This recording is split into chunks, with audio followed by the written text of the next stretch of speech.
Für die Schweizer ist die Lösung klar.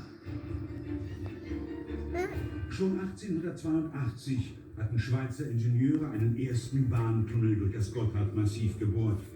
Er liegt auf 1100 Metern Höhe und war damals mit 15 Kilometern der längste Tunnel der Welt. Aber der Tunnel lag weit oben und die Züge mussten sich mühsam den Berg hinaufschleppen.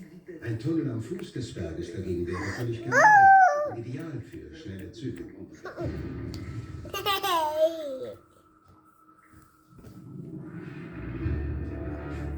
Ein neuer Tunnel muss her. Eine Strecke von 57 Kilometern soll durch den Berg gebohrt werden. Dreimal so lang wie der Ost-West-Durchmesser von Paris. Schnell wird den Ingenieuren klar, es werden zwei Tunnel gebraucht.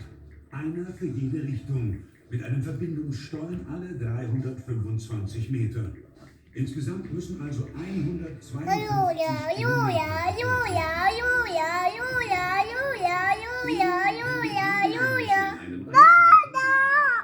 Wäre der Tunnel viel zu breit geworden.